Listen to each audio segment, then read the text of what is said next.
Welcome back, everybody, to another episode of Advice from a Call Center Geek, the call center contact center podcast. We try to give you some actionable items, take back in your contact center, improve the overall quality, improve the agent experience, hopefully improve your customer experience as well. My name is 𝘕𝘕𝘓𝘬. I am the CEO of 𝘬𝑦 Interaction Marketing of Auto QA. It's really great to be back. I've never been this, long away from the podcast. We've taken about a month off. Was not intentional. Had a little bit of COVID at the beginning of the year, which turned into pneumonia.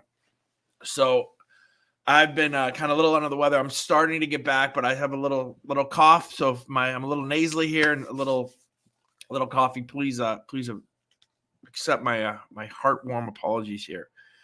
But I want to get right into this. You know, it's 2024 now. We've been posting a ton of content as 2024 has happened, right? So if you're into any of the contact center, into CX, into AI as it relates to CX, you know, make sure that you're at least following me on LinkedIn. I'm on TikTok as well. So all my TikTok friends, I did go live here. And what I want to talk to you guys today about is I did a LinkedIn newsletter, which as I was sick with pneumonia, I took about, maybe 4 or 5 days, did a ton of research, did a lot of just thinking about what are some of the tools that I expect to be coming from an AI standpoint, from a customer experience standpoint here in 2024. This is half wish list, half things that, as I've been talking to people in the CCaaS space and, you know, consulting and talking to some of the AI vendors, what is real? And again, what are some of the things that might be we're really close to, but maybe a year away? So I think that hopefully this is an interesting topic that will make people think a little bit. Again, this is some of the things that I see that are coming in 2024. A little bit of a wish list, but I think pretty realistic. Number one, and these are no particular order. And if you see me looking here on TikTok or anything, I do have a bunch of notes that I have up here. I want to make sure that I hit on all this stuff because it's so much data. Number one is getting into, and again, I don't like to say this because it sounds so, hyperbole. It's not to the point, but hyper-personalized customer experiences. Right. So using AI, right, to really drill down to looking at all of the aspects of the customer. So looking at the CRM, looking at previous purchases, looking at the last times that they've talked to us, right? Taking all of the data that we have on a customer, not just the telephony data and things that are in a CRM on the interactions with us, but, you know, looking at the website on purchases that they've made. Trying to really, you know, drive an experience of being predictive, right? Instead of just listening to a customer and trying to figure out what they want, right? And I think that goes to our predictive analytics, right? So being able to kind of utilize some of this agent assist things, but understanding customers' tone, understanding how they've been interacting with us in the past, being able to send them to certain customer service agents that maybe deal with somebody who's a little bit more talkative or a little bit more irritated, right? These are very subtle things, but things that we've been wanting to do for a really long time. And I think that finally with some of these algorithms that are coming from an AI standpoint, you know, we'll be able to do that. Number two is real-time translation, right? So me being a USA contact center, to be able to have all of my agents be able to literally speak any language there is in the world, that's coming this year, right? So real-time multilingual support. So somebody from France that speaks French or speaks Italian or, you know, is from Kenya and has that type of dialect, right? For us to have a two-way conversation where I hear everything in English, my voice goes back to them in French in real time, and it seems like it's totally seamless. There's companies that have been at CCW last year and the year before that have started down this path. And I think this is the year that we'll really start to see that. So any type of USA company can now fully handle European type customers. And again, there's no longer really even a need.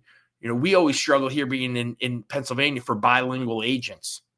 No longer that need, just because, again, I think we'll be able to have full translation with what's coming with fully integrated into kind of our CCaaS platform. All right. I think that we are also going to start to see number 3. We have to start to think through some of the ethical AI and some of these privacy concerns, and also some of the TCPA, the Telephone Consumer Protection Act, and how this kind of flows from a legality standpoint. For an example, I did a big post on TikTok in a video in a green screen. There's an ad that I always see, and I don't know if a lot of you guys see on TikTok, but it's this guy who talks about this having an army of AI bots that can go out and do all of your cold calling for you, right? Well, currently, as it's placed right now, that's illegal, right? That's basically, I will say basically, because it's not exactly, but it's basically a robocall.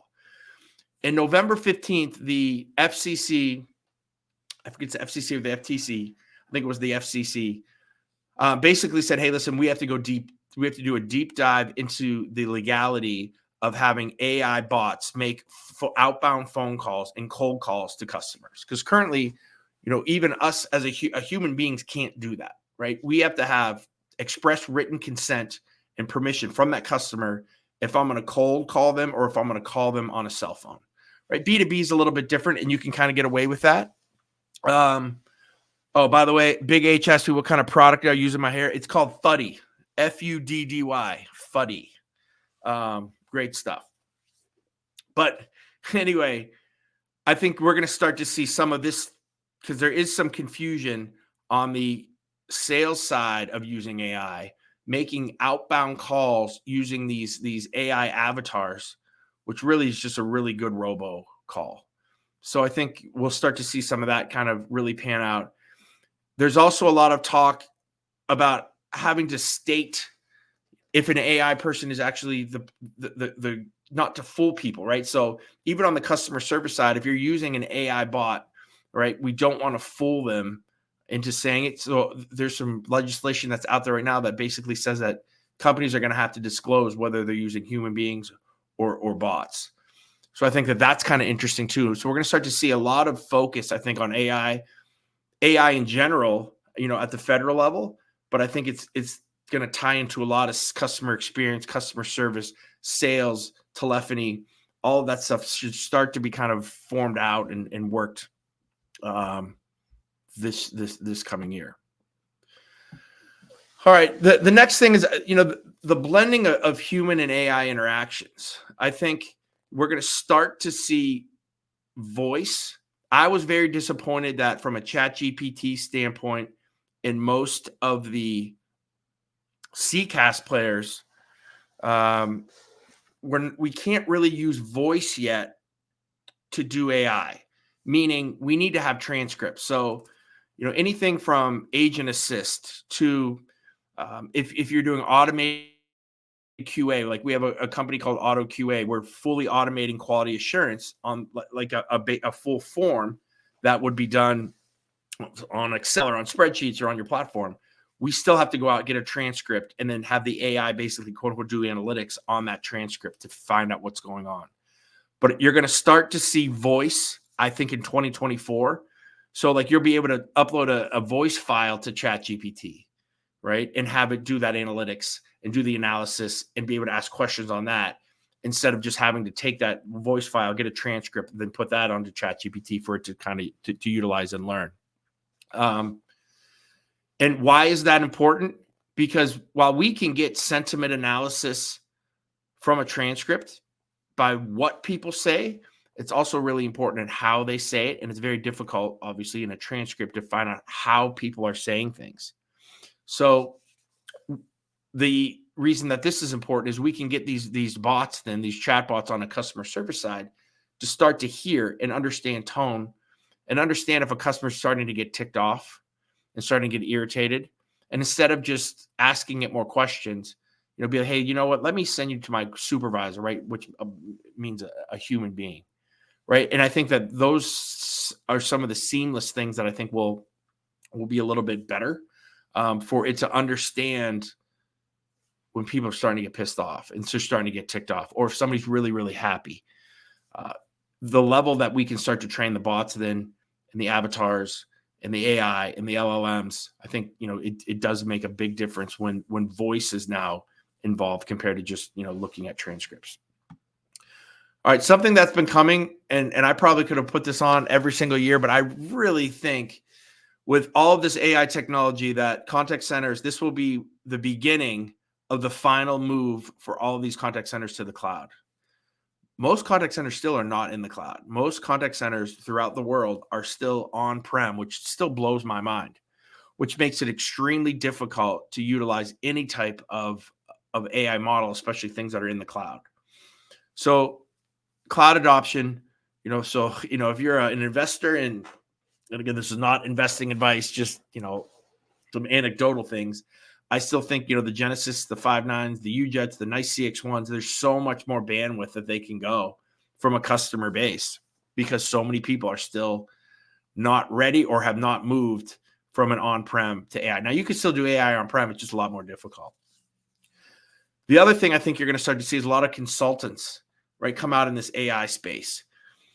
Most companies are not ready. They're not ready at all for AI. They don't realize, they think that, they talk to an AI vendor. They think they can just plug and play a bot onto their website and instantly it's going to be able to answer any questions, right? It's not even close to the truth.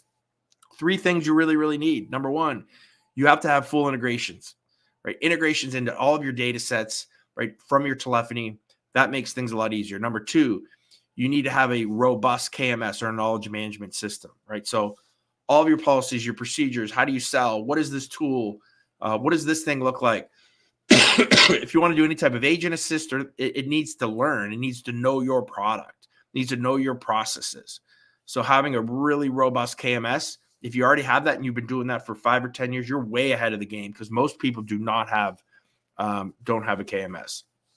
I think that those are really 2 things that you really, really need to do that. And then again, you got to find the right vendor as well, because there's so many shady. I mean, every single my chatbot is great.ai company. Not saying that they're not all great, but they're not all great.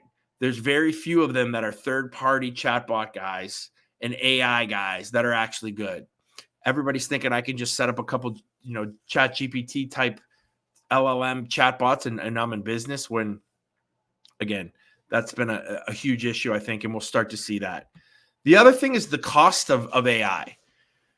I've spoken about this a lot. The smaller organizations, and talking about, for us, contact centers. So if you're a 50-seat, 25-seat, you're a 30-seat credit union in South Carolina, it's very difficult to be able to purchase some type of, even from a generative AI chatbot company that will create ROI for you. Right? It's just so expensive at this point, I think, and it doesn't have to be, I guess that there's been a lot of R&D to get to this point for some of these companies, but if you're using a chat GPT type tool or if there's development of that, I mean, it literally is so cheap now that I think we'll start to see the price of this come down as the market is getting flooded with all of these, right, wrong, or different, all these chatbot companies and these AI CX companies. That we'll have to see some of those prices go down.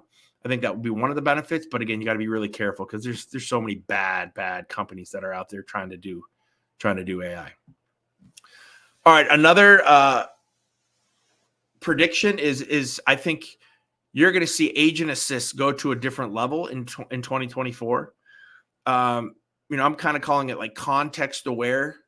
Right. So looking again at everything, not just what the customer said on that call. Like agent assist right now is basically, and again, I would probably have some of my chat or agent assist friends that own companies yell at me for this, but basically it's, if I'm talking to you and you say, hey, my dishwasher, I have a model number HP4 dishwasher and it's broken. And as soon as the AI hears that, it then pops me as the agent all the information that I need on that dishwasher, right? So I don't need to go look or search. And it might even give me certain specific things to pop to say to that customer to have it talk a little bit more, to get a little bit more information so that I can get more information popped to me. So it's basically using what the customer is saying to do all the searching, right? And to give that customer or that agent as much information as possible. So you're going to see that go to different levels, like understanding as soon as a customer starts talking, it's going to go look at all the social media posts. What have they talked about? Looking at all their previous history. Maybe I already know that they purchased that dishwasher, right? So I think it just starts to get better. And again, with voice, we can start to have emotion detection too. So, the AI can say, hey, your tone is a little bit fast. Now that's kind of here now, but I think more use cases of it. So your tone is fast. You're a little bit short with this customer. Hey, you're talking over this customer. All of those types of things that turns agent assist almost like into a supervisor assist as well. I think you'll start to see that in 2024. One thing I guarantee you'll see, because we are working on it and we're close to it, and I know that there's 3 or 4 large enterprise companies is auto QA, right? So fully automating quality assurance processes. So automating the scorecard. So whether you want some type of proprietary scoring or you want the actual form that you've been using, maybe in Excel or in your CCAS platform, your QA platform, to be able to have AI, and I call this kind of a ChatGPT type product, right? So auto summarization is a ChatGPT type product. Auto QA I'm using these LLMs, right? These are really like back end use cases for the LLM, because the front end use case of having an LLM chatbot is super scary still. But these back end use cases where a customer can't go and kind of manipulate what the bot is saying, I think is a really good use case for this stuff. So that's going to save a ton of money, right? And I think this will actually raise customer experience because you're getting more forms, you're getting more scores on your agents, better outputs. To be, hey, what are 4 things? Not only that they did bad, but what are some awesome things that this agent has been doing, right? To give them a little bit of a thumbs up. What are, can you summarize the call? Give me 4 things the agent is doing poorly on, 4 things the agent did really great on. Please score the call. And, what is the sentiment of the agent from the beginning to the end? Like all these different types of outputs that you could never get if you're just, or maybe you could get, but you'd have to listen to the call, make some analysis. A 5-minute call is going to take you 25 minutes to score. And now you can do hundreds of these things at a time. That's coming, which means that the roles of the contact center start to change, right? So there's no person doing QA anymore. Maybe that person now becomes a coach. They become a supervisor. They can do some other things to enable the agent more than just doing the mundane. That's a 5. That's a 3. Yes, the disclosure she read perfectly. That's a 5, right? And take that all and let the AI do that.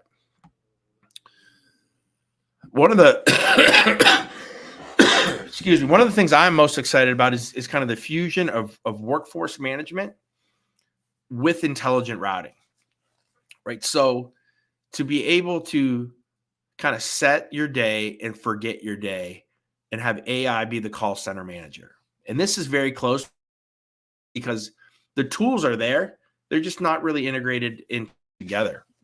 So basically you could say, all right, I have 5 different skills. I have customer service. I have a sales skill. I have let's say like logistics, like a shipping.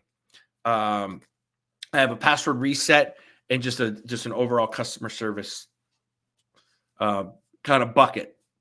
And so again, most companies, they want their sales queue, right, to have a really good service level, and then everything goes there. So let's say we want a 90-10, 90% of our calls answered within 10 seconds or less in our sales queue. And our main customer service queue, we want that to be 80% of the calls answered within 30 seconds or less. And then everything password reset is a 20% of the calls answered within 60 seconds or less, right? So just kind of tiers like that. And we can basically tell the WFM, or kind of this intelligent routing, this workforce intelligence platform, right, that most of these CCAS guys are creating. This is kind of what I want, have this die trying to get me to these service levels. So it will look throughout the day, right? Who's scheduled? When are they scheduled? How long has their handle time been? Overall, how many sales do they have, right? And start to move agents kind of in and out of different skills based on the call volume that's coming in, right? To be able to look into the IVR, see that there's 5 calls in the IVR that are about to hit skills. So this one's about to go out of service level. So I'm going to move agents over right before those calls even hit, so that my service level doesn't take a bump at all. All of that stuff is coming, and it's really cool, right? To have your own kind of mission control manager, right? Where they're going to basically look at all the KPIs, look at what every agent is doing, look at the staffing, and be able to think all of those things at once to find out what is the best possible amount of agents and what agents need to be in specific skills at specific times. Pretty cool. I think that that's going to have a huge impact in the customer experience. There's things now like every single CCaaS player has what 𝘖𝑐X1 calls it workforce intelligence that does this to a certain extent. But, when we tie in workforce management too, with how the calls are supposed to come, with scheduling of calls, with schedule adherence, with KPIs now of what handle times are and what their sentiment is, who's being nice, who's not, like to have the perfect agent ready to answer the call from a customer, right? So every single time that customer is getting the right agent at the right time based on the service levels and those KPIs that we wanted. That's something that really excites me, and I'm fired up for that. I know I posted that on TikTok and LinkedIn, did a video on that, and a lot of people were really talking that through. One of the things that you've seen or I have seen in 2023, but I think it will get really good is kind of AI powered training and simulation, right? So how do we train associates and get them ready for the phone? And, we have ChatGPT who can be a customer. We have these AI LLMs that can pretend that they're customers. They can use voice. We can use chat, right? So, these simulated training environments, I think, are going to be the way that agents get trained in the future, especially from a work from home model, right? To be able to kind of have, 15 different customers, a really ticked off customer, a nice customer, maybe someone who's a little bit older that wants to talk long, somebody who wants to get off the phone quick, like a rude customer, like be able to handle all of this stuff and understand how to deal with all of these customers before they take their first call from a customer service standpoint. And you could do this from a sales aspect too, right? If you're making outbound sales calls from, maybe people are submitting things for demos, you're trying to get them signed up, right? To go through those type of processes, I think is something that you're going to see more and more and more. A lot of companies that are starting to do it. For us, after we do a QA, I think this is the next low hanging fruit, which is so auto QA. And then if we get that off the ground, will be, I don't know, auto education, something like that, right? So again, you'll start to see that. And I think it's a really cool and really good use case. We talked about voice over transcripts. You're going to see, again, voice and the way of the transcript go away. Transcripts are a pain in the ass, and a lot of times they're not 100% either. So I think that's important. From the negative aspect, if you are a contact center agent or you work in the field, I do think that we're about to see a 20 to 25% reduction in headcount overall globally from where we were even this year and the year before.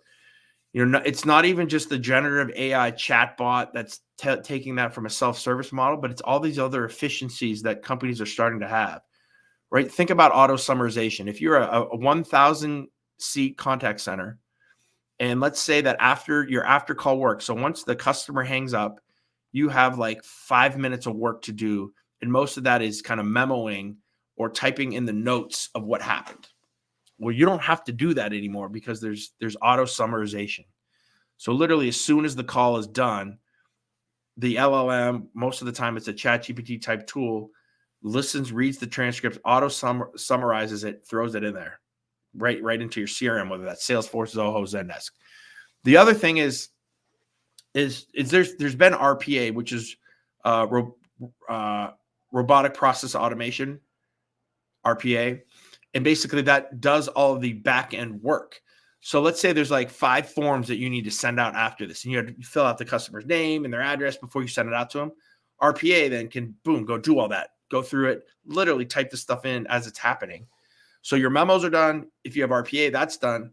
Your 1,000 seats can shrink to that maybe 10, 15% less because you just cut off about 20% of the time that a customer or that an agent needs to handle it. So again, I think there's some real efficiencies that can happen that are outside the call, that are kind of quote unquote back office after the call is done, that are starting to become really, really mature and really good. For me specifically, I think being a BPO, a business process outsourcer, or a contact center outsourcer, our role has to change or we're going to die, right? So the role of us cannot just be to have, people that we're hiring for agents to answer calls, but we have to be a real technology roadmap partner for our customer. We have to understand AI inside and out. We have to be the AI implementer for many companies that don't understand how to do this. We have to be comfortable saying, yeah, you have 100 seats now, but through AI, through some of the efficiencies that I can do, we can get that down to 30 seats, right? And before, we would hate that, right? Because you're losing 70 headcount or 30 headcount, right? And you're billing by the hour. But the model has changed. So technology is now a bigger player in this. And it needs to be a technology play now instead of just an agent answering call play. And the BPOs and the outsourcers that understand that are going to be the ones that really thrive. And if you don't understand that, you keep the old model, you're going to be in big trouble. All right. And then the last thing I got here is, and this kind of goes with what I talk about with workforce intelligence. And then when we talked about kind of having HAL, right? Having that, from an analytics standpoint, just asking questions. The end of CX dashboards, I think you're going to start to see in 2024. So currently, I have a dashboard that shows me service level and handle time and all my KPIs and agent sentiment and trending keywords for analytics.